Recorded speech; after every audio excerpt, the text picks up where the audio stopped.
50 বছর ধরে বাংলাদেশের অর্থনীতি কেমন হবে তা 1971 সালে বলাটা কঠিন ছিল।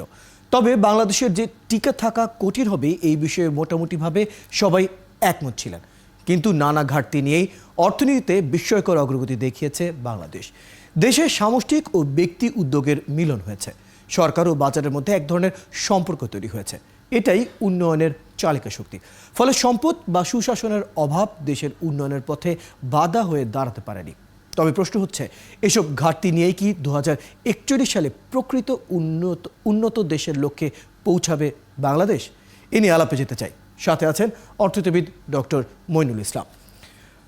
ডক্টর মইনুল ইসলাম, প্রথমে আপনাকে স্বাগত জানাচ্ছি বিস্তারের আজকের আলোচনায়। 2015 সালে বাংলাদেশ নিম্ন আয়ের দেশ ছিল। 2026-এ এলডিসি উত্তরণ হবে এবং 2041-এ উন্নত দেশে যাবার লক্ষ্য রয়েছে। শ্রমঘন শিল্পের উপর ভর দিয়ে এতদিন যে উন্নয়ন হয়েছে সেটির পরবর্তী পর্যায়ে যাওয়ার সময় এসেছে। কি মনে করেন, এর মাঝখানে বাংলাদেশ মধ্যম বা ঋণের ফাঁদে পড়ার কোনো শঙ্কা দেখছেন কি? আজকে এই সিপিডির যে বইয়ের প্রকাশনা উৎসব, সেখানে যে কথাগুলো বলা হয়েছে আমিও তার সাথে একমত যে আসলে বাংলাদেশের উন্নয়নের পথে যে একটা গতি সঞ্চারিত হয়েছে, সেখানে সবচেয়ে বেশি আশঙ্কা জাগাচ্ছে কয়েকটি বিষয়। তার মধ্যে দুর্নীতি, পুঁজি লুণ্ঠন এবং পুঁজি পাচার, দেশ থেকে বিদেশে পুঁজি পাচার, এগুলো বাংলাদেশের উন্নয়নের পথে বড় বাধা হয়ে দাঁড়িয়েছে। আমরা জানি যে বর্তমানে দেশ থেকে প্রতি বছর প্রায় 15-16 বিলিয়ন ডলার পুঁজি বিভিন্নভাবে পাচার হয়ে যাচ্ছে। সেখানে ওভার ইনভয়েসিং অফ ইম্পোর্টস, সেই under invoicing of exports, export income দেশে ফেরত না আনা এবং হুন্ডির মাধ্যমে বাংলাদেশ থেকে ব্যাংকের পুঁজি বিদেশে পাচার হয়ে যাওয়া, এই চারটি হলো প্রধান পদ্ধতি যার মাধ্যমে দেশ থেকে প্রতি বছর 15-16 বিলিয়ন ডলার বিদেশে পুঁজি পাচার হয়ে যাচ্ছে। এখানে খেয়াল করতে হবে যে বাংলাদেশের বর্তমানে ফাইন্যান্সিয়াল সেক্টরে অত্যন্ত বড় ধরনের দুর্বলতা প্রকাশিত হয়েছে। আমরা 61টি ব্যাংক আমাদের প্রয়োজন ছিল না, কিন্তু প্রধানমন্ত্রীর স্বেচ্ছাচারী সিদ্ধান্তের ফলে এতগুলো ব্যাংক এখানে লাইসেন্স পেয়েছে, যার মধ্যে তার আত্মীয় স্বজন, সে আওয়ামী লীগের বড় বড় নেতা এবং ব্যবসায়ীরা রয়েছে। এখন এই 61টা ব্যাংকের সেখানে যদিও আমানতের জন্য তাদেরকে খুব বেশি বড় ধরনের সমস্যায় পড়তে হয়নি, কিন্তু খেলাপি ঋণ সমস্যা বাংলাদেশের ব্যাংকিং খাতে সবচেয়ে বড় সমস্যা হিসেবে দাঁড়িয়ে গেছে। আমি বারবার বলছি যে বাংলাদেশের যে 18 লক্ষ কোটি টাকা ব্যাংক ঋণ প্রদত্ত হয়েছে, তার মধ্যে 4.5 লক্ষ কোটি টাকা, কমপক্ষে 4.5 লক্ষ কোটি টাকা খেলাপি ঋণ হয়ে গেছে।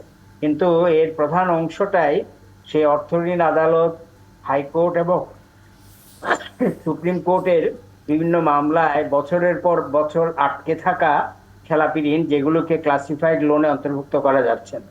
এর সাথে যুক্ত হবে 65,000 কোটি টাকারও বেশি যে 5 বছরের বেশি পুরনো মন্দঋণ, যেগুলোকে রাইট অফ, এগুলো যোগ করলে তার সাথে বাংলাদেশ ব্যাংক প্রকাশিত যে ক্লাসিফাইড লোনের হিসাব, এই তিনটা যোগ করলে বাংলাদেশের খেলাপি ঋণের পরিমাণ 4.5 লক্ষ কোটি টাকা ছাড়িয়ে যাবে।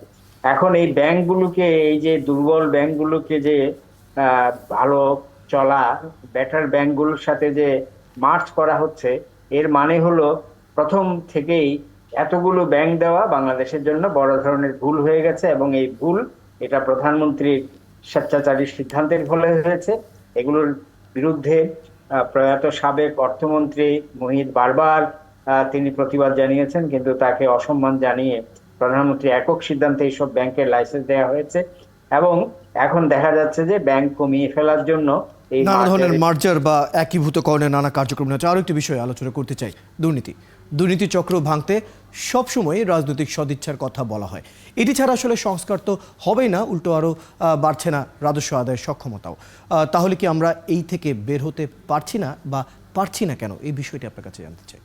আসলে এই দুর্নীতিকে যে মানে লাই দেওয়ার যে সিদ্ধান্ত, সেটা রাজনৈতিক সিদ্ধান্ত।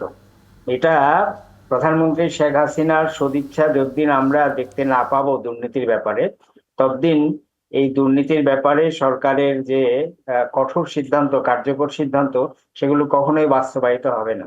এবং এই দুর্নীতি এবং পুঁজি লুণ্ঠন, সেটাই বাংলাদেশের এখন উন্নয়নের পথে সবচেয়ে বড় বাধা।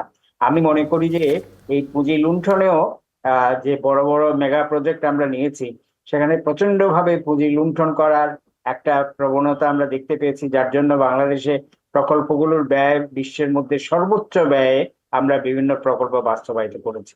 অতএব এখানে একটা গোষ্ঠী এই সরকারের সাথে সম্পর্ককে ব্যবহার করে তারা প্রচন্ড ভাবে পুঁজি লুণ্ঠন করছে, এবং বাংলাদেশের উন্নয়নের জন্য যে প্রধান দুটি যে ডাইমেনশন বা তিনটি ডাইমেনশন, তার মধ্যে প্রধান হলো বাংলাদেশে 1,55,00,000 মানুষ বিদেশে প্রবাসী অভিবাসী হিসাবে আছে।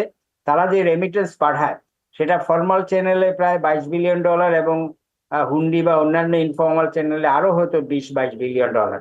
অতএব এই $40 বিলিয়ন যে বিদেশি যে রেমিটেন্স আসছে, সেটা বাংলাদেশের অর্থনীতির সবচেয়ে বড় শক্তির উৎস হয়ে গেছে।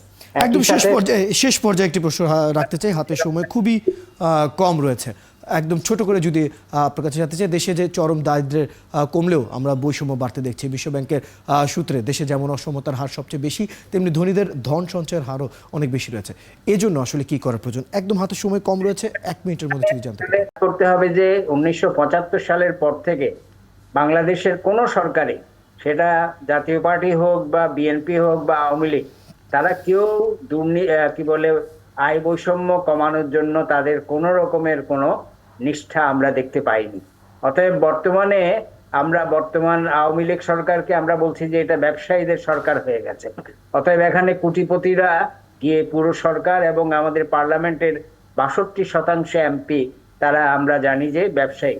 অতএব এখন বাংলাদেশ পুরো চালাচ্ছে কিন্তু ব্যবসায়ীরা। বাংলাদেশের সবচেয়ে বড় ঋণ খেলাপি সালমান রহমান এখন প্রধানমন্ত্রীর উপদেষ্টা হয়ে গেছে। অতএব এইটা বঙ্গবন্ধুর আওয়ামী লীগ নয়, এটা খেয়াল করতে হবে যে কোটিপতি ব্যবসায়ীদের আওয়ামী লীগ। এবং এখানে খেয়াল করতে হবে যে দুর্নীতি, পুঁজি লুণ্ঠন, পুঁজি পাচারের বিরুদ্ধে বর্তমান সরকার মোটেও নিষ্ঠাবান নয়, এবং এটা সেই দিকে আসলে এখনো নজর দেওয়া দরকার রয়েছে। বেশ দারুণভাবে আমরা আলাপটি করছিলাম। আরও একটু সময় থাকলে হয়তো আরও বেশ কিছু বিষয় জানা প্রয়োজন ছিল, বা সময়টা হলে ভালো হতো। তবে পরবর্তী সময় অন্য কোনো সময় হয়তো এ বিষয়ে আলোচনা করব। ধন্যবাদ সময়টুকু দেওয়ার জন্য।